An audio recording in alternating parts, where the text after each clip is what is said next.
तो चलिए स्टार्ट करते हैं। Good morning, good morning, good morning, good morning सभी को, गुड मॉर्निंग। चलिए आवाज़ आ रही, एक बार क्लियर कर दीजिए सभी लोग। चलिए आवाज़ आ रही है तो एक बार क्लियर कर दीजिए, फिर हम लोग क्लास को स्टार्ट करते हैं। चलिए आ रही है। चलिए तो स्टार्ट करते हैं। क्वेश्चन आपका पहला दिया गया है कि लिच्छवी दौहित्र किसे कहते थे। तो चलिए पहले का जवाब कीजिएगा, इसका राइट आंसर क्या हो जाएगा, लिच्छवी दौहित्र किसे कहते थे।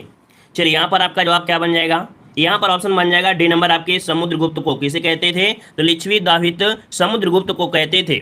समुद्रगुप्त के प्रयाग प्रशिष्ट से उसे लिच्छवी दौहित्र बताया गया है, मतलब कह सकते हैं जो प्रयाग प्रशिष्ट में इसका अभिलेख है उसमें से बताया गया है कि इसे लिच्छवी दौहित्र भी कहा जाता है। ठीक है ना। चलिए अगर पूछे कि समुद्रगुप्त की माता कौन थी तो ये भी क्वेश्चन पूछा जाता है। समुद्रगुप्त की माता का नाम था कुमार देवी। ठीक है, आइए अगले क्वेश्चन को लाते हैं। क्वेश्चन दिया है कि रामकृष्ण मिशन की स्थापना किसने की थी। रामकृष्ण मिशन की स्थापना किसने की थी। चलिए यहाँ पर आपका जवाब आ रहा है ऑप्शन विवेकानंद। तो चलिए बिल्कुल जवाब सही है, ऑप्शन डी हो जाएगा। विवेकानंद की थी। कब की थी, तो ये भी डेट आपको यहाँ पर याद रख लेना है, 1897 में। कब, तो 1897 ईस्वी में स्वामी विवेकानंद की थी रामकृष्ण मिशन की स्थापना। नेक्स्ट क्वेश्चन दिया है कि अमर राष्ट्रीय गीत वंदे मातरम के रचयिता कौन है। चलिए यहाँ पर बताना है अमर राष्ट्रीय गीत वंदे मातरम के जो रचयिता है वो आपके कौन है। चलिए यहाँ पर 3 का जवाब देना है, 3 का राइट आंसर।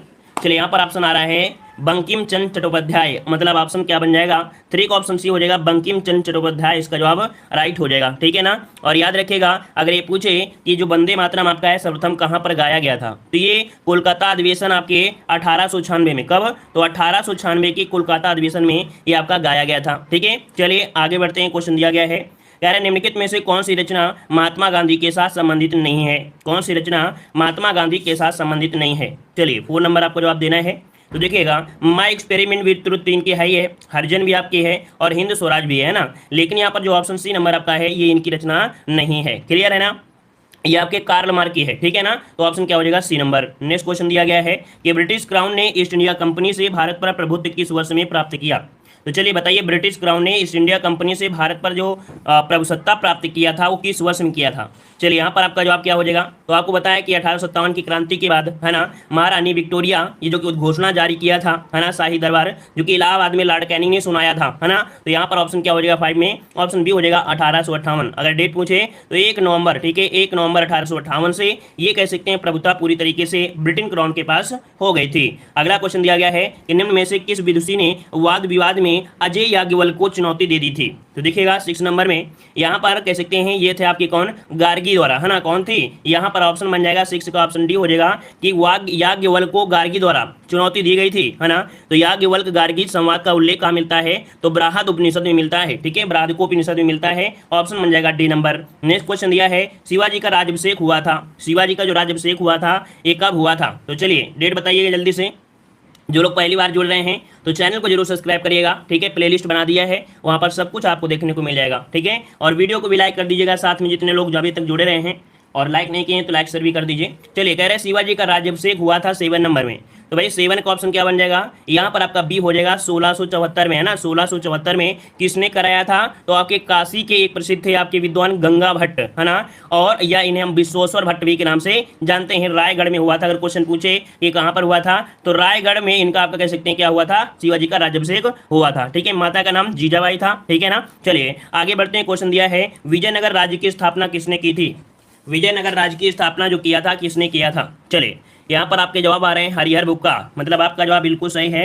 हरिहर बुक्का ने किया था। कब किया था, तो 1336 में। लेकिन हरिहर बुक्का जो संबंधित थे किससे संबंधित थे, तो आपके संगम वंश से। किससे, संगम वंश से। ऑप्शन क्या हो जाएगा, यहाँ पर आपका बी हो जाएगा। अगला क्वेश्चन दिया गया है कि महमूद गजनी ने भारत पर कितनी बार आक्रमण किया। यहाँ पर महमूद गजनवी की बात कह रहा है ना। यहाँ पर बताइए कितनी बार आक्रमण किया था। तो आपने यहाँ पर पढ़ा होगा, कई बार आपने पढ़ा है कि आपकी 17 बार यहाँ पर आक्रमण किया था। कितने बार, 17 बार आक्रमण किया था है ना। और कह सकते हैं कि इन आक्रमणों का उद्देश्य था कि भारत में स्थायी मुस्लिम सत्ता स्थापित करना नहीं बल्कि लूटपाट करना था ना। ये सिर्फ इसीलिए लड़ाई कर रहा था कि लूटपाट कर सके है ना अच्छे से। अगला क्वेश्चन दिया गया है कि भारत सेवक संघ समाज की स्थापना किसने की थी। भारत सेवक संघ समाज की स्थापना जो किया था किसने किया था, जिसे हम लोग इंग्लिश में बोलते हैं सर्वेंट ऑफ इंडिया सोसाइटी। याद रखिएगा इसे हम लोग बोलते हैं सर्वेंट इंडिया ऑफ सोसाइटी बोलते हैं। ठीक है ना। और इसकी स्थापना गोपाल कृष्ण गोखले ने किया था। कहाँ पर, पुणे में। पुणे कहाँ पर, महाराष्ट्र में। ठीक है, 1905 में किया था। तो ऑप्शन क्या हो जाएगा, 10 का ऑप्शन भी हो जाएगा गोपाल कृष्ण गोखले ने। और कब, तो 1905 में भारत सेवक समाज या कह सकते हैं इस इंग्लिश बोलते हैं सर्वेंट ऑफ इंडिया सोसाइटी की स्थापना किया था पुणे में। ठीक है, अगला दिया गया है कि किस नदी को बांग्लादेश में पद्मा के नाम से जाना जाता है। आप सभी को पता है पद्मा के नाम से किसे जानते हैं, तो यहाँ पर आपका जवाब आ रहा है गंगा। तो जवाब बिल्कुल सही है कि बांग्लादेश में गंगा नदी को पद्मा कहते हैं, है ना, और ब्रह्मपुत्र नदी को बांग्लादेश में जमुना कहते हैं। क्या कहते हैं, जमुना कहते हैं। जब गंगा और जमुना दोनों मिलते हैं तब दोनों ही बोल जाती हैं, मेघना बोला जाता है ना। तो ये भी आपको याद रखना है। तो इसका राइट आंसर क्या बनेगा, बी नंबर इसका जवाब आपका राइट हो जाएगा। क्लियर हो गया है। चलिए आगे बढ़ते हैं। क्वेश्चन दिया है कि काजीरंगा राष्ट्रीय उद्यान किसके लिए प्रसिद्ध है। अच्छे क्वेश्चन आपके हैं, है ना। तो चलिए बताइए काजीरंगा राष्ट्रीय उद्यान किसके लिए प्रसिद्ध है। 12 का जवाब क्या बनेगा, यहाँ पर आपका जवाब आ रहा है, यहाँ पर आपका एक सिंह गाड़े के लिए, है ना। यहाँ पर ऑप्शन क्या हो जाएगा, ये नंबर एक सिंह के जो गैंडे होते हैं इनके लिए है। अच्छा ये बताइए कहाँ पर पड़ता है काजीरंगा राष्ट्रीय उद्यान। चलिए बताइए कहाँ पर पड़ता है, कौन से राज्य में पड़ता है। असम में। तो देखिए असम में आपको पड़ता है, एक सिंह के गाड़े के लिए प्रसिद्ध है और कह सकते हैं कि यूनेस्को द्वारा इसे मतलब विश्व धरोहर में भी शामिल किया गया है। आगे बढ़ते हैं। क्वेश्चन दिया है कि पाक जल संधि किन दो देशों के बीच है। पाक जल संधि किन दो देशों के बीच आपकी स्थित है। चलिए तो ये बताइए भारत पाकिस्तान लगाना है क्या, कौन सा लगा दें। तो यहाँ पर 13 का ऑप्शन क्या लगा दें, यहाँ पर भारत श्रीलंका। याद रखिएगा कि पाक से पाकिस्तान मत लगाइएगा, ठीक है। ये भारत और पाकिस्तान के बीच नहीं है, ये भारत और श्रीलंका के बीच स्थित है। ऑप्शन क्या बनेगा, यहाँ पर सी नंबर राइट हो जाएगा। क्लियर है ना। आगे बढ़ते हैं। क्वेश्चन दिया है कि एशिया की सबसे लंबी नदी आपकी बताना है। एशिया की सबसे लंबी नदी इनमें से कौन सी हो जाएगी। चलिए 14 का जवाब देना है। यहाँ पर यांगसी, है ना। देखो इसका राइट आंसर जो आपका बनेगा ये आपका बन जाएगा ये नंबर कि इसे यांगसी या इसे यांगजे कहा जाता है। क्या, इसे यांगजे नदी कहा जाता है जो कि चीन में प्रवाहित होती है। एशिया की सबसे लंबी आपकी नदी है। अगला क्वेश्चन दिया गया है कि सौरमंडल का सबसे चमकीला ग्रह इनमें से कौन सा है। सौरमंडल का सबसे चमकीला ग्रह इनमें से कौन हो जाएगा। तो चलिए यहाँ पर जवाब आ रहा है ऑप्शन यहाँ पर डी नंबर आपका शुक्र ग्रह, है ना। शुक्र ग्रह जो आपका है ये सबसे चमकीला ग्रह है ना। और इसे पृथ्वी की बहन भी कहा जाता है। शुक्र ग्रह में अगर देखा जाए तो आपके जो सल्फ्यूरिक अम्ल है ना, H2SO4 के साक्ष्य भी देखने को मिले हैं। अर्थात क्वेश्चन ये पूछे कि कौन से ग्रह में सल्फ्यूरिक अम्ल के साक्ष्य मिले हैं, तो आपकी इसी में सल्फ्यूरिक अम्ल के साक्ष्य भी मिले हैं। इसे शाम का तारा, भोर का तारा भी कहा जाता है, ठीक है। अगला क्वेश्चन दिया गया है कि निम्नलिखित में से कौन सा युग्म सही सुमेलित नहीं है। सही सुमेलित नहीं है आपसे पूछा गया है। चलिए यहाँ पर आपका जवाब आ रहा है, देखो 5वीं पंचवर्षीय योजना 1961 से 66 दिया गया है ना। तो भैया क्या ये पहला पॉइंट सही है। भैया पहला ही पॉइंट आपका गलत हो गया, क्योंकि 5वीं पंचवर्षीय योजना इस समय थी कहाँ, चौथी थी, जिसमें से कह सकते हैं लॉकडाउन लग गया था। मतलब कह सकते हैं कि 1 ईयर प्लान चलने लगे थे। तो पहला ऑप्शन यहाँ पर गलत हो जाएगा, ठीक है ना। 8वीं जो चली थी 92 से 97, 11वीं 7 से आपके 12 और पहली आपकी 51 से 56। पहला गलत है। अगला क्वेश्चन दिया गया है, कह रहा भारत की काली मिट्टी उत्पादन के लिए बहुत उपयुक्त होती है। मतलब भारत में जो काली मिट्टी है, काली मिट्टी में किसका उत्पादन करते हैं। यहाँ पर 17 का जवाब देना है, 17 का राइट आंसर। चलिए 17 का ऑप्शन यहाँ पर आ रहा है। कुछ लोगों ने जवाब दिया है कपास के लिए, तो जवाब आपका बिल्कुल सही है। कपास की फसल के लिए सर्वोत्तम आपकी मिट्टी होती है ना, जो कि भारत के गुजरात में, महाराष्ट्र में, पंजाब में और आपके आंध्र प्रदेश में सर्वाधिक रूप में पाई जाती है ना। अगला क्वेश्चन आपसे दिया गया है, कह रहे निम्नलिखित में से वर्तमान में भारतीय रिजर्व बैंक का गवर्नर जनरल आपका कौन सा है। चलिए 18 का जवाब देना है। इनमें से राइट आंसर इनमें कौन सा हो जाएगा। आरबीआई के जो आपके गवर्नर है कौन है। तो चलिए शक्तिकांत दास, है ना। इन ऑप्शन के अनुसार क्या लगाएंगे, यहाँ पर B number Shaktikanta Das option B हो जाएगा। अगला क्वेश्चन आपसे दिया गया है कि जीएसटी क्या है। चलिए यहाँ पर 19 का जवाब देना है कि जीएसटी क्या है। जीएसटी आपसे पूछा गया है। तो चलिए जीएसटी यहाँ पर जवाब आ रहा है ऑप्शन यहाँ पर आपका अप्रत्यक्ष है या प्रत्यक्ष है। तो याद रखिएगा कि यहाँ पर जो आपका कह सकते हैं ये एक प्रकार का अप्रत्यक्ष कर है। कैसा है, इनडायरेक्ट कर है। याद रखिएगा कि भारत में लागू कब हुआ, है ना। तो आपके 1 जुलाई को स्टार्ट आपका हो गया था, जो कि आपका कह सकते हैं गुड्स एंड सर्विसेज टैक्स आपका है 2017 से। कब, तो 1 जुलाई, ये डेट याद रखिए, 1 जुलाई 2017 से ये आपका लागू हो गया था, ठीक है ना, जो कि एक अप्रत्यक्ष कर आपका है। नेक्स्ट क्वेश्चन दिया गया है, कह रहा आपसे यहाँ पर कि श्रम विभाजन की धारणा का समर्थन किसने किया था। श्रम विभाजन की धारणा का समर्थन जो किया किसने किया। श्रम विभाजन की धारणा का समर्थन जो किया वो किसने किया था। तो चलिए यहाँ पर आपका जवाब बन जाएगा 20 नंबर में। कुछ लोगों ने जवाब दिया है सी, ये आपका स्मिथ की धारणा है। क्या है ये धारणा किसकी है, तो आपकी स्मिथ की धारणा है, जो कि आधुनिक रूप में आपके अर्थशास्त्र के जनक कहा जाता है, ठीक है ना। तो आपका जवाब हो जाएगा सी नंबर। नेक्स्ट क्वेश्चन दिया है कि पंचायती राज किस सिद्धांत पर आधारित है। पंचायती राज किस सिद्धांत पर आधारित है। चलिए यहाँ पर क्या हो जाएगा, तो याद रखिए सत्ता के विकेंद्रीकरण पर आधारित है। किसमें, तो 21 का ऑप्शन बन जाएगा सत्ता के विकेंद्रीकरण पर आपका आधारित है। जैसे कि पंचायती राज व्यवस्था शुरुआत हुई थी 2 अक्टूबर 1959 को नागौर, जो कि राजस्थान में है ना। 73वें संविधान संशोधन ये कह सकते हैं कि 92 के तहत आपके पंचायती राज को संवैधानिक दर्जा भी दिया गया था, है ना। इसका उद्देश्य है कि स्थानीय जनता का विकास हो सके। तो बात तो वही हो गया ना कि लोकतांत्रिक विकेंद्री को सुनिश्चित करना आपका है ना। अगला क्वेश्चन आपसे दिया गया है कि भारत के मुख्य न्यायाधीश की नियुक्ति कौन करता है। यहाँ पर देखो दिया है मुख्य न्यायाधीश दिया है, चाहे वो आपके हाई कोर्ट की बात हो चाहे आपके सुप्रीम कोर्ट हो। मतलब देखा जाए तो हाई कोर्ट और सुप्रीम कोर्ट के जो आपके न्यायाधीश होते हैं वो आपके राष्ट्रपति ही करते हैं। तो आपका जवाब क्या हो जाएगा भाई इसमें, तो यहाँ पर आपका हो जाएगा कौन सा भाई, राष्ट्रपति हो जाएगा, डी नंबर। नेक्स्ट क्वेश्चन दिया गया है कि लोकसभा आयोजित करने के लिए अपेक्षित गणपूर्ति जिसे हम लोग कोरम कहते हैं, है ना, तो इनकी जो संख्या है वो आपकी कितनी होती है, मतलब गणपूर्ति संख्या या कोरम की जो संख्या होती है वो कितनी होती है। चलिए 23 को ऑप्शन देना है। यहाँ पर जवाब आ रहा है यहाँ पर 1/10 जवाब सही है। सी नंबर आपका हो जाएगा 1/10 सदस्य आपका संख्या होना चाहिए, जिसे गणपूर्ति कहते हैं, जिसे हम लोग का कोरम भी कहते हैं। मतलब किसी भी कार्यवाही के लिए इतने लोग मौजूद होना चाहिए, जो कि आर्टिकल नंबर आपके 100 के 3rd में ये आपका बताया गया है। ठीक है, अगला क्वेश्चन दिया गया है कि भारत के संविधान में शामिल राज्य के नीति निर्देशक सिद्धांतों की अवधारणा किस संविधान से ली गई है। तो राज्य के नीति निर्देशक सिद्धांत कहाँ से लिए गए हैं। चलिए 24 को ऑप्शन यहाँ पर देना है और 24 को ऑप्शन आ रहा है डी नंबर। तो जवाब बिल्कुल सही है, ये आपके आयरलैंड से है। ठीक है, नीति निर्देशक तत्व कहाँ से, आयरलैंड है, यहाँ पर ऑप्शन डी हो जाएगा। और अगला क्वेश्चन दिया गया है कि संविधान के उद्देश्य का अर्थात प्रस्तावना का संशोधन कितनी बार किया गया। चलिए बताइए संविधान के जो उद्देश्य का है इसका संशोधन जो किया गया है वो कितनी बार किया गया था। चलिए यहाँ पर आपका जवाब देना है। चलिए यहाँ पर जवाब आ रहा है प्रस्तावना से संबंधित यहाँ पर एक बार हुआ है ना, बिल्कुल सही है कि आपके एक बार हुआ है। और ये कब हुआ था, जो आपका 42वां संविधान संशोधन, कब, तो आपके 1976 में आपका हुआ था, जिसमें से कह सकते हैं समाजवाद, धर्मनिरपेक्ष, पंथ निरपेक्ष जिसे बोलते हैं, और अखंडता जैसे शब्दों का प्रयोग या कह सकते हैं जोड़ा गया था। अगला क्वेश्चन दिया है श्वेत प्रकाश कितने रंगों का मिश्रण होता है, अर्थात जो श्वेत रंग होता है उसमें कितने रंग होते हैं। तो आप सभी ने पढ़ा है कि श्वेत प्रकाश के जो रंग होते हैं आपके 7 होते हैं। देखने में तो सफेद होता है लेकिन रंग कितने होते हैं श्वेत प्रकाश में, देखो श्वेत रंग नहीं है, श्वेत प्रकाश है ना, तो कितने हो जाएंगे यहाँ पर डी नंबर 7 आपके होते हैं। ठीक है ना, चलिए आगे बढ़ते हैं। क्वेश्चन दिया है निम्नलिखित में से कौन एक इनपुट डिवाइस नहीं है, इनमें से कौन एक इनपुट डिवाइस नहीं आपसे पूछा गया 27 नंबर में। तो चलिएगा इनपुट डिवाइस में यहाँ पर देखते हैं क्या क्या पॉइंट आपका यहाँ पर हो सकता है। चलिए स्कैनर दिया है, जॉयस्टिक दिया है, प्लास्टर दिया है, और इसमें दिया है इनमें से कोई नहीं, कौन सा बनेगा। तो देखिए 27 का ऑप्शन यहाँ पर बन जाएगा कौन सा, तो यहाँ पर देखिएगा इनपुट डिवाइस नहीं है। तो देखो यहाँ पर स्कैनर इनपुट है, जॉयस्टिक है, लेकिन यहाँ पर प्लास्टर जो आपका है ये नहीं है। तो ऑप्शन केवल हो जाएगा कौन सा, 3rd, केवल 3rd नंबर, ये इनपुट डिवाइस आपका नहीं है। ठीक है ना, ये आपको किस में आती है, तो प्लास्टर जो आपका आता है, प्लाटर, सॉरी माफ करिए, प्लास्टर नहीं है, प्लाटर है। प्लाटर जो आपका आता है ये आउटपुट डिवाइस के अंतर्गत आपका आता है। ठीक है, अगला क्वेश्चन दिया है ब्लीचिंग पाउडर का रासायनिक नाम बताइएगा। ब्लीचिंग पाउडर का रासायनिक नाम क्या होता है, ब्लीचिंग पाउडर का रासायनिक नाम क्या हो जाएगा। चलिए सभी लोग यहाँ पर जानते हैं, यहाँ पर सही जवाब इनमें से क्या हो जाएगा। तो चलिए यहाँ पर देखिएगा 28 नंबर में, 28 में ब्लीचिंग पाउडर देखिएगा, यहाँ पर रासायनिक सूत्र आपका होता है CaOCl2, मतलब जिसे बोलते हैं कैल्शियम हाइपोक्लोराइड। तो यहाँ पर 28 का ऑप्शन क्या बन जाएगा, यहाँ पर बी नंबर आपका हो जाएगा, कैल्शियम हाइपोक्लोराइड बन जाएगा। ऑप्शन बनेगा कौन सा, बी नंबर राइट हो जाएगा। ठीक है, बी नंबर आपका राइट हो जाएगा। और अगला क्वेश्चन आपसे दिया गया है कि मानव शरीर का सबसे बड़ा अंग इनमें से कौन सा है, मानव शरीर का सबसे बड़ा अंग इनमें से कौन सा हो जाएगा। चलिए 29 का जवाब देना है, 29 नंबर में। तो चलिए 29 का ऑप्शन यहाँ पर आ रहा है, सबसे बड़ा अंग क्या होता है, यहाँ पर आपका यकृत हो जाएगा। क्या हो जाएगा, यकृत हो जाएगा। ऑप्शन बन जाएगा सी नंबर। चलिए ऑप्शन क्या हो जाएगा, सी नंबर। ठीक है, अगला क्वेश्चन दिया गया है कि मनुष्यों में रक्तचाप सामान्यता कितना होता है, मनुष्यों में रक्तचाप सामान्यता होता है कितना होता है।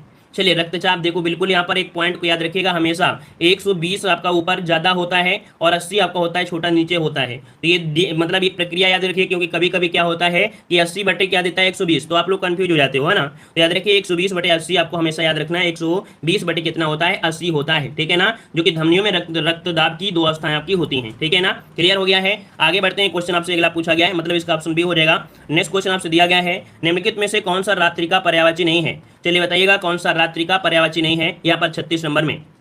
तो चलिए 36 नंबर में यहाँ पर देख सकते हैं समीर, है ना, कौन, तो यहाँ पर सी नंबर आपका जो होगा समीर, ये समीर आपके रात्रि का पर्यायवाची नहीं है ना। समीर जो आपका है ये रात्रि का पर्यायवाची नहीं है। वहीं पर रजनी, विभावरी, निशी जो आपके दिए हैं ये रात्रि के पर्यायवाची आपके होते हैं। अच्छा, ये जो समीर होता है किसका पर्यायवाची होता है, तो ये किसका हो जाएगा, तो आपके वायु का हो जाएगा। किसका हो जाएगा, वायु का हो जाएगा। अगला क्वेश्चन दिया गया है मूक का विलोम शब्द क्या होता है, मूक का क्या होता है, तो आपका वाचाल होता है। ऑप्शन क्या हो जाएगा, बी नंबर आपका राइट हो जाएगा।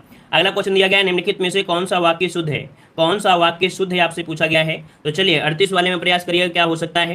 तो देखिएगा कह रहा है आपसे यह व्यर्थ बात करने, यहाँ पर व्यर्थ बात करने से कोई लाभ नहीं है, संपूर्ण देश भर में निराशा छा गई, भाई ने भाई के साथ सलाह की, कृपया प्रत्युत्तर शीघ्र दें। तो देखिए इसका राइट आंसर कौन सा बनेगा, डी नंबर। यहाँ पर देखो विकल्पों में से कौन सा, यहाँ पर ऑप्शन आपका डी नंबर इसका जवाब बिल्कुल से आपका राइट हो जाएगा, है ना।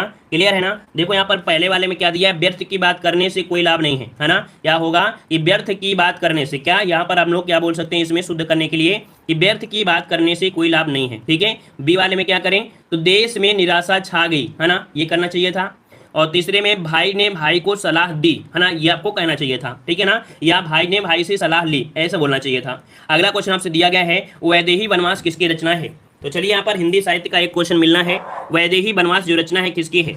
चलिए हरिऔध की है, ऑप्शन यहाँ पर हो जाएगा कि अयोध्या सिंह उपाध्याय हरिऔध की रचना है वैदेही वनवास, है ना। और भी इनके हमने बताया था कि जैसे आपका रस कलश हो गया, परिप्रवास हो गया, है ना, परिजात कल्पलता, ये इनकी महत्वपूर्ण आपकी रचनाएं हैं। अगला क्वेश्चन आपसे दिया गया है, निम्नलिखित में से पुल्लिंग शब्द इनमें से कौन हो जाएगा। पुल्लिंग शब्द आपका दिया गया है, नदी कैसी है, पानी कैसा है, इलायची कैसी है, प्याज कैसी है, मतलब ऑप्शन क्या हो जाएगा, बी नंबर। पानी, पानी जो आपका होता है पुल्लिंग होता है ना, ऑप्शन क्या हो जाएगा, बी नंबर आपका राइट हो जाएगा। अगला क्वेश्चन आपसे दिया गया है यहाँ पर 51 नंबर कि अप्रैल 2021 को बहुराष्ट्रीय सैन्याभ्यास शांतिर उग्रसेना 2021 किस देश में आयोजित किया गया है। ये शांतिर उग्रसेना ये सैन्य अभ्यास आपका है, और ये जो आयोजित किया गया है कहाँ पर किया गया है, आपसे क्वेश्चन पूछा गया है। तो चलिए 51 का जवाब देना है, यहाँ पर आपका जवाब सही क्या हो जाएगा। तो चलिए बांग्लादेश, यहाँ पर कुछ लोग जवाब दे रहे हैं 51 नंबर में, तो आपका ये बांग्लादेश में आपका जवाब राइट हो जाएगा कि आपके बांग्लादेश में आपके जो राष्ट्रीय बहुसैन्य अभ्यास आपका है, तो यहाँ पर आपका जवाब हो जाएगा ए नंबर राइट हो जाएगा। ठीक है ना। और आगे बढ़ते हैं, क्वेश्चन दिया है कि मई 2021 में किस भारतीय महिला को अलाइन पैच ग्लोबल विजन पुरस्कार 2021 प्रदान किया गया है। चलिए यहाँ पर 52 का जवाब देना है। ये देखिए किस भारतीय महिला को अलाइन पैच ग्लोबल विजन पुरस्कार 2021 प्रदान किया गया है। पर 52 का ऑप्शन बनेगा बी, ये आपकी न्यायमूर्ति गीता मित्तल। कौन है, तो भैया ये न्यायमूर्ति गीता मित्तल हैं, इन्हें ये पुरस्कार आपका प्रदान किया गया है। ठीक है ना, तो ऑप्शन क्या बन जाएगा, बी नंबर राइट हो जाएगा। ठीक है, चलिए ये आपकी क्या थी, पूर्व मुख्य न्यायाधीश थी आपकी जम्मू कश्मीर। ठीक है, अगला क्वेश्चन आपसे दिया गया है कि जून 2021 में अधिसूचित असम के 7वें राष्ट्रीय उद्यान का नाम क्या है। तो चलिए अच्छा क्वेश्चन आपका दिया है, राष्ट्रीय उद्यान से है, ये जून 2021 में अधिसूचित किया गया है असम का 7वां राष्ट्रीय उद्यान। इनमें से 53 नंबर में कौन सा जवाब इनमें से राइट हो जाएगा।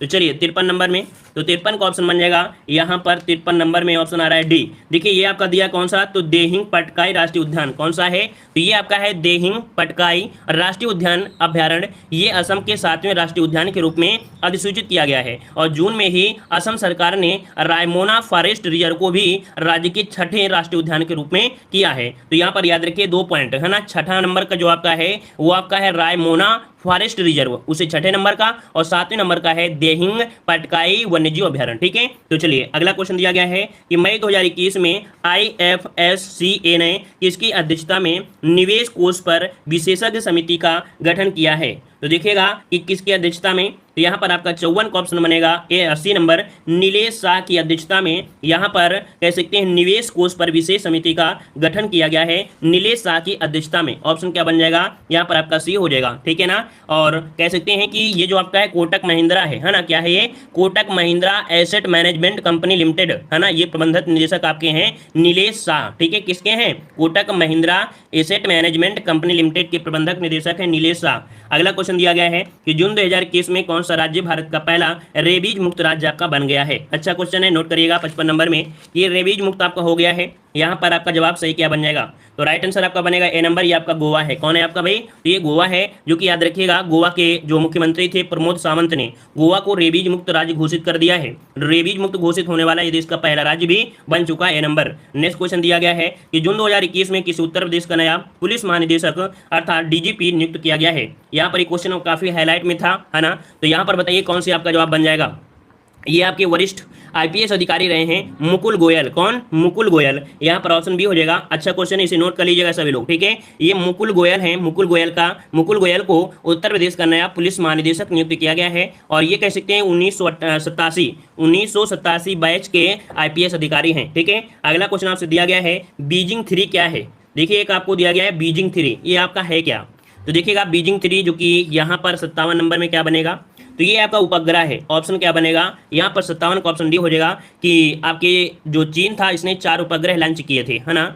जो कि आपको उसमें से बीजिंग भी शामिल था, है ना। तो यहाँ पर आपका जवाब क्या हो जाएगा, डी नंबर, ये उपग्रह है। अगला क्वेश्चन दिया गया है, अप्रैल 2021 में Stockholm International Peace Research Institute द्वारा जारी विश्व सैन्य खर्च प्रवृत्तियां रिपोर्ट 2020 के अनुसार विश्व के सर्वाधिक सैन्य खर्च करने वाले देशों में भारत किस स्थान पर है। तो ये बताइएगा कि विश्व में सर्वाधिक जो सैन्य सेवा पर सैन्य मतलब जो सैनिक होते हैं इन पर खर्च करने वाले देशों में जो भारत का स्थान है वो आपका कौन सा स्थान है। यहाँ पर जवाब जो बनेगा कौन सा बन जाएगा, 58 में। तो याद रखिएगा इसमें से तीसरे स्थान पर है, किस नंबर में, तो आपके तीसरे स्थान पर है। पहला स्थान देखा जाए तो आपका अमेरिका, दूसरा स्थान आपका चीन, तीसरा स्थान आपका भारत, चौथा स्थान रूस और पांचवा स्थान है यूके है, ठीक है ना। तो याद रहेगा। चलिए आगे बढ़ते हैं। क्वेश्चन दिया गया है कि प्रधानमंत्री नरेंद्र मोदी ने किस तिथि को भारत में कोविड-19 टीकाकरण अभियान का शुभारंभ किया। तो चलिए इस डेट को भी नोट कर लीजिएगा क्योंकि यहाँ पर डेट आपसे दे दी गई है, तो इस डेट को भी आपको याद रख लेना है, ठीक है ना। तो आपको 16 जनवरी, कब से, 16 जनवरी याद रखिएगा कि 16 जनवरी 2021 को, है ना, टीकाकरण अभियान का शुभारंभ किया गया था। और टीकाकरण कार्यक्रम का पहला टीका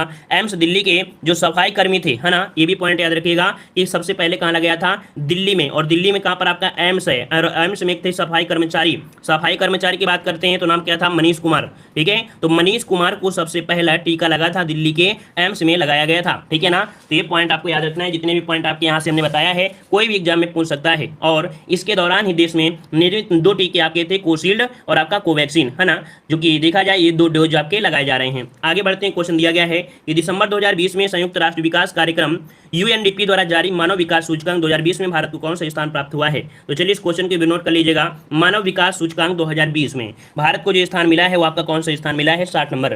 तो चलिए 60 का ऑप्शन बनेगा कौन सा, डी नंबर, 131वां नंबर मिला है। याद रखिएगा कि इस बार को संयुक्त राष्ट्र विकास कार्यक्रम के तहत आपके मानव विकास सूचकांक में जो कि शामिल किया गया था 189 देश, और 189 देश में 131वां स्थान जो प्राप्त हुआ है वो आपके भारत को प्राप्त हुआ है। और शीर्ष में आपका जो रहा है कौन रहा है, तो शीर्ष में रहा है आपका आयरलैंड, इसके बाद आपका स्विट्जरलैंड और इसके बाद सऊदी अरब, ये आपके रहे हैं, ठीक है। चलिए आगे बढ़ते हैं। ये मुद्रा से संबंधित आपका होता है, ठीक है। अगला क्वेश्चन दिया है सऊदी अरब की मुद्रा। तो भैया सऊदी अरब की मुद्रा आप सभी लोग जानते हैं, है ना। यहाँ पर क्या हो जाएगा, चलिए सऊदी अरब की मुद्रा जो हो जाएगा रियाल, है ना। तो 61 का ऑप्शन क्या बन जाएगा, यहाँ पर आपका बी हो जाएगा, रियाल हो जाएगा, रियाल, ठीक है ना। चलिए अगला क्वेश्चन आपसे यहाँ पर पूछा गया है, कह रहा आपसे हिंदुओं का तीर्थ स्थल सबरीमाला किस राज्य में स्थित है। हिंदुओं का तीर्थ स्थल सबरीमाला किस राज्य में स्थित है। चलिए यहाँ पर जवाब देना है सबरीमाला, है ना, जो कि आपको याद है कि केरल राज्य के पधानम चिट्ठा, है ना, पधानम थिट्ठा जिले में स्थित आपका है। तो इसका राइट आंसर आपका बी हो जाएगा, केरल हो जाएगा। और यह मंदिर भगवान आपके अयप्पा को समर्पित है, किसे, तो आपके अयप्पा। अब अयप्पा याद रखिएगा, अगर पूछे कि ये किसको समर्पित है, कौन से भगवान आपके हैं, तो यहाँ पर एक भगवान है आपके कौन से, अयप्पा, ठीक है, अयप्पा भगवान। नोट कर लीजिएगा कि ये जो मंदिर है अयप्पा भगवान को समर्पित है, ठीक है, जो कि आपके कहाँ पर है, केरल में है। अगला क्वेश्चन दिया गया है कि कर्म योद्धा ग्रंथ निम्नलिखित में से किसके जीवन पर लिखा गया है। कर्म योद्धा ग्रंथ निम्नलिखित में से किसके जीवन पर लिखा गया है। तो चलिए यहाँ पर जवाब सही क्या हो जाएगा, तो देखो आपको पता होगा कर्म योद्धा आपके प्रधानमंत्री नरेंद्र मोदी। यहाँ पर ऑप्शन क्या हो जाएगा, सी नंबर, कि आपके नरेंद्र मोदी के जीवन पर लिखा गया है। और इस पुस्तक का विमोचन जो किया गया था वो किए थे केंद्रीय गृह मंत्री आपके अमित शाह ने, कब, तो जनवरी 2020 में किया था। तो ये भी क्वेश्चन आपको नोट कर लेना है, बुक है और अच्छी बुक आपका हो जाएगा, है ना। तो आपका किसने किया था विमोचन, ये भी याद रखिएगा। तो आपके कह सकते हैं गृह मंत्री अमित शाह ने विमोचन इसका किया था। अगला क्वेश्चन दिया गया है कि अंतर्राष्ट्रीय परमाणु ऊर्जा एजेंसी का मुख्यालय कहाँ पर स्थित है। अंतर्राष्ट्रीय परमाणु ऊर्जा मुख्यालय जो आपका दिया गया है इसका मुख्यालय आपके कहाँ पर स्थित है। तो चलिए यहाँ पर आपका जवाब आ जाएगा 64 नंबर में। यहाँ पर आपका मतलब IAEA आपके मुख्यालय वियना की बात करते हैं तो आपके कहाँ पड़ता है, तो आपके ऑस्ट्रिया में पड़ता है ना। स्थापना की बात करते हैं तो आपके 1957 में, कब, 1957 में इसकी स्थापना हुई थी आपके 29 जुलाई को, 29 जुलाई 1957 की इसकी स्थापना की गई थी। और इसके अगर पूछे कि वियना के महानिदेशक आपके कौन हैं, अर्थात कह सकते हैं वर्तमान इसके महानिदेशक जो आपके हैं आपके अंतर्राष्ट्रीय परमाणु ऊर्जा एजेंसी के, वो आपके हैं राफेल मैरियानो, ठीक है, ग्रोसी, जो कि आपके अर्जेंटीना के हैं। कौन, राफेल मैरियानो ग्रोसी, जो कि आपके अर्जेंटीना के हैं। अगला क्वेश्चन दिया गया है ये प्रतिवर्ष कितने नोबेल प्राइज पुरस्कार प्रदान किए जाते हैं। तो चलिए 65 नंबर में क्या हो जाएगा, तो आपका ऑप्शन बी हो जाएगा 6, है ना। 6 आपके प्राइज प्रदान किए जाते हैं जो कि भौतिकी, चिकित्सा, रसायन, शांति, साहित्य और अर्थशास्त्र के क्षेत्र में दिए जाते हैं। अगला क्वेश्चन दिया गया है ये प्रतिवर्ष 29 अगस्त को किसकी जयंती खेल दिवस के रूप में मनाई जाती है। चलिए यहाँ पर खेल दिवस आपसे पूछा गया है, चलिए जवाब देते रहिएगा फटाफट। चलिए मेजर ध्यानचंद जवाब दे रहे हैं। वीडियो को भी लाइक शेयर करते रहिए जो लोग पहली बार जुड़े हैं, है ना, और अभी तक वीडियो को लाइक नहीं किया है तो वीडियो को लाइक भी कर दीजिएगा। तो देखिए यहाँ पर ध्यानचंद जवाब लगभग आ चुका है। यहाँ पर ध्यानचंद हो जाएगा। ध्यानचंद को बात करते हैं, इन्हें हॉकी का जादूगर भी कहा जाता है। इन्हीं के जन्मदिवस को खेल दिवस के रूप में भारत में मनाया जाता है। ऑप्शन आपका सी हो जाएगा। अगला क्वेश्चन दिया गया है कि राज्य और उसकी राजधानी का सही जोड़ा आपको बताना है, कौन सा सही हो जाएगा। तो भाई ये बताइए नागालैंड की राजधानी क्या शिलांग है क्या? नहीं है ना। नागालैंड की राजधानी क्या है? कोहिमा है ना। क्या है? कोहिमा है, कोहिमा। फिर आपसे दिया है झारखंड की रांची, तो भाई झारखंड की रांची है, मतलब आपका बी नंबर आपका यहाँ पर सही दिया गया है। क्यों? क्योंकि उत्तराखंड की नैनीताल नहीं है, उत्तराखंड की है देहरादून है। क्या है? देहरादून है, देहरादून है आपकी उत्तराखंड की। और छत्तीसगढ़ की है रायपुर। क्या है छत्तीसगढ़ की? तो आपकी रायपुर है। इस कारण से ऑप्शन क्या हो जाएगा? B number. अगला क्वेश्चन दिया गया है निम्नलिखित में से कौन सा युग्म आपका गलत दिया गया है? तो चलिए यहाँ पर भी देख लेते हैं। देखो राजस्थान का क्या है? घूमर है, मतलब पहला पॉइंट आपके यहाँ पर सही दिया है। बिहू जो आपका दिया है असम का है, बिहार का नहीं है, मतलब ये कहाँ का है? आपके असम का है, मतलब आपका यहाँ पर बी नंबर जो आपका है गलत हो गया। भांगड़ा आपके पंजाब का है, लावड़ी आपके महाराष्ट्र का है ना। तो चलिए अगला है भूटान की राजधानी क्या है? भूटान की राजधानी पूछा गया है, भूटान की राजधानी क्या हो जाएगा? थिम्पू हो जाएगा। क्या? थिम्पू। ऑप्शन बनेगा कौन सा? डी नंबर की भूटान की राजधानी थिम्पू है। और ये भूटान देखा जाए सबसे बड़ा नगर है ना, जो थिम्पू है। थिम्पू या भूटान का सबसे बड़ा आपका नगर भी है ना। भूटान को लैंड ऑफ थंबरबोल्ट भी कहा जाता है, भूटान को लैंड ऑफ थंबरबोल्ट के नाम से भी जाना जाता है। अगला क्वेश्चन दिया गया है सूची फर्स्ट को सूची सेकंड के साथ यहाँ पर सुमेलित करना है कि किसका सही इसमें से आपका जवाब बन सकता है। तो देखिएगा यहाँ पर जो आपके अमजद अली खां है, अमजद अली खां का संबंध है सरोद से है। किससे? सरोद से। इसका 2 हो जाएगा।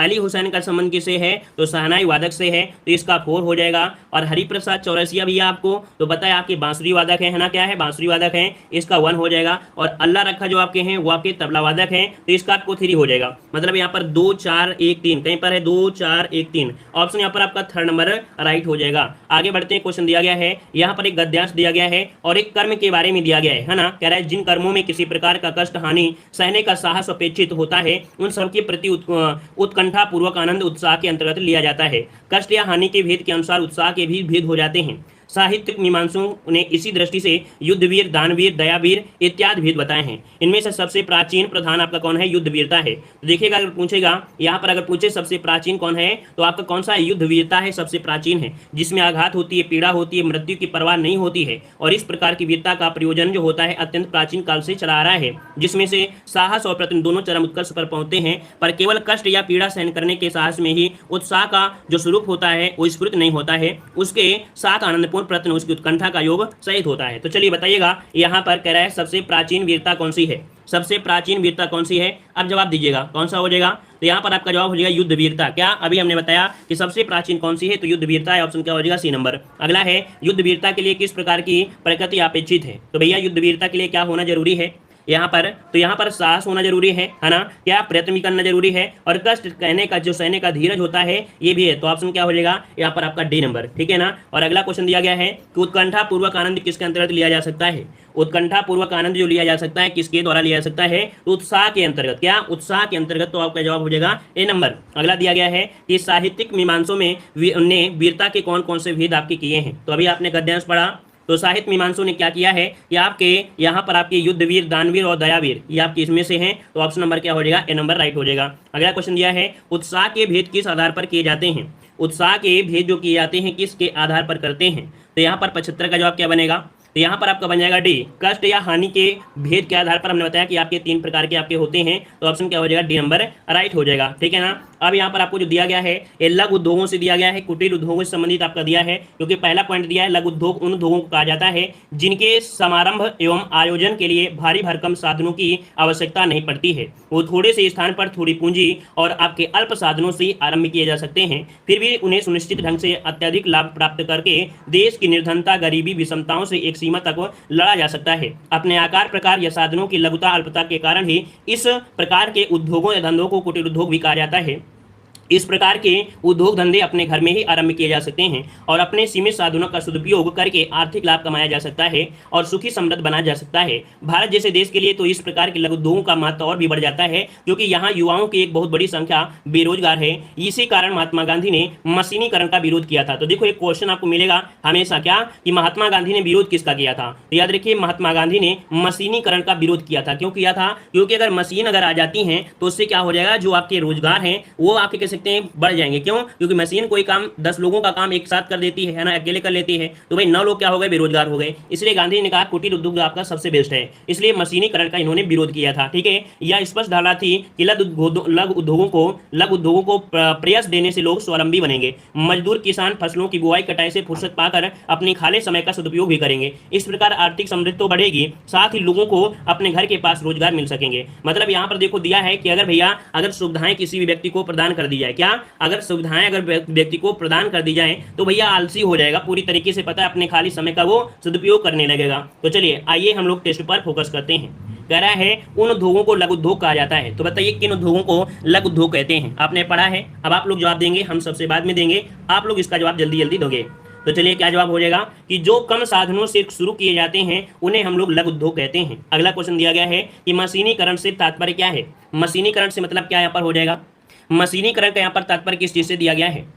तो देखिएगा यहाँ पर 77 में ऑप्शन कि मशीनों का अत्यधिक उपयोग किया गया है ना, ऑप्शन क्या हो जाएगा यहाँ पर आपका बी नंबर। ठीक है, और अगला क्वेश्चन दिया है कि लघु उद्योगों के प्रयास देने से संदर्भ में गांधी जी की क्या धारणा थी? मतलब गांधी जी ने क्या धारणा दिया कि लघु उद्योग से क्या दिक्कत हो सकती है, क्या फायदे हो सकते हैं?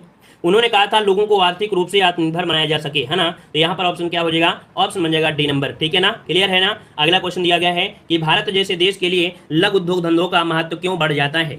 भारत जैसे देश के लिए लघु उद्योग जो धंधे होते हैं क्यों महत्व बढ़ गया है? यहाँ पर 79 में। तो देखिए 79 का ऑप्शन क्या बन सकता है? मतलब क्योंकि यहाँ बहुत से लोग काम की जरूरत है ना, नाम काम की जरूरत तो आपकी है ना। तो पहला इसका जवाब क्या हो जाएगा? राइट हो जाएगा। तो ये रहा आपके यहाँ पर गद्यांश, जो कि आपने पूरा का पूरा यहाँ पर टेस्ट पेपर आपका लगाया है। ठीक है ना, और यहाँ पर कमेंट करिएगा कि कितने क्वेश्चन आप लोगों को जा रहे हैं।